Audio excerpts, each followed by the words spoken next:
Today, one of the issues that we've been seeing having an impact on our planet and pollution is packaging, particularly when you buy a drink. Maybe it's drinking water, maybe it's milk.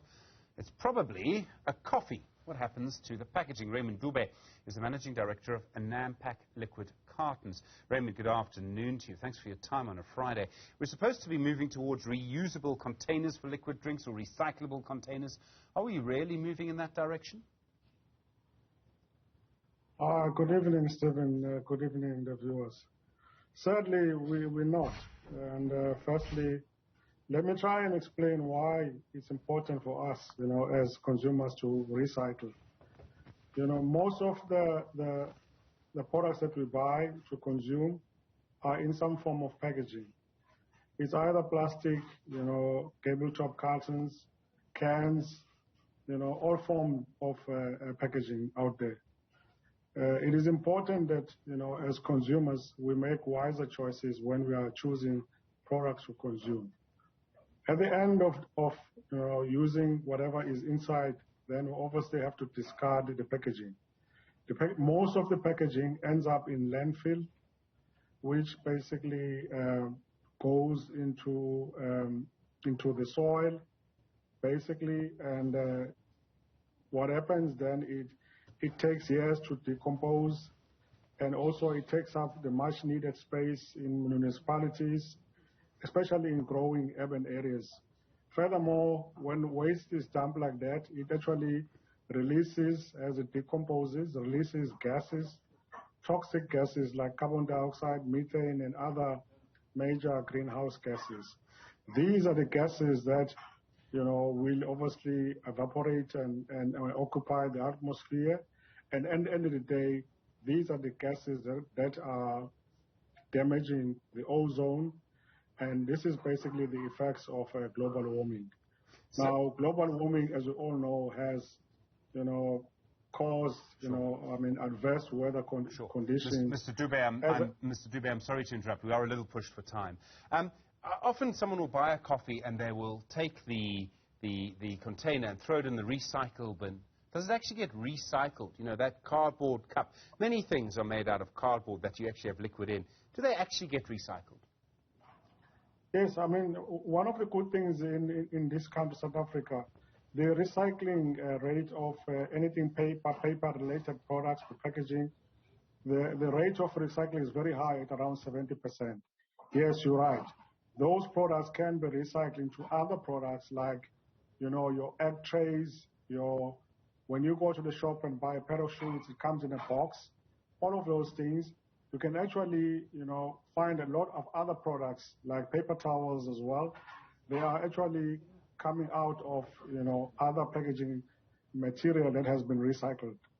I suppose the challenge is you want to make something that can hold a liquid, often a hot liquid, so it mustn't leak. Maybe you might even need to be able to drop it and it mustn't break. And yet you also want it to be recyclable. How difficult is that to do? It's not really difficult. For example, we produce what we term a tabletop carton. A good example of this is if you go to a Spar and buy a 2-liter milk in a carton, that's a type of product that we use. That is basically 100% recyclable, and it holds the liquid. Actually, the main raw material there is actually comes from the wood. It's actually fiber, and obviously is polycoated on both sides, on the inside and outside, to prevent the liquid from leaking into the packaging. This is the one form of packaging that is sustainable, renewable, and also recyclable. So that will go a long way in terms of reducing the impact what packaging has in our environment. And the chemicals that I think you used the word polycoating, does that have an impact on the environment, those chemicals? Polycoating is a thin layer of, it's called polyethylene. It's basically a thin layer of plastic material. It's not really a chemical, it's just a plastic material, and it's just a barrier that we use to prevent whatever the contents of the carton is from leaching into the fiber. That's basically what we use. On products like milk, mass, maheu, it's actually polyethylene. Depending on the content of the carton, It also has sometimes foil, depending on the acidity of the products like wine, fruit juices, for example. All of those are aluminum lined or foil lined cartons. Is it expensive to do it like that? I mean, to make it recyclable, is it still cheaper to create a single-use carton? You know, it's not that expensive. I think the price difference is anything between 10 to 15%.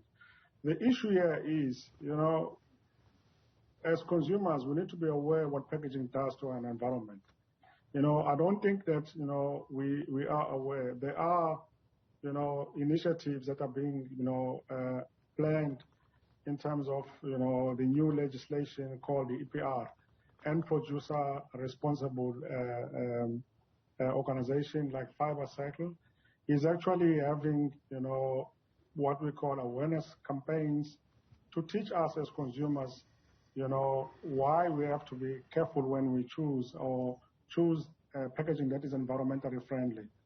The price difference is not really huge. You know, it's small, but one has to understand the impact of what we're doing to an environment. I spoke, earlier on about, you know, global warming.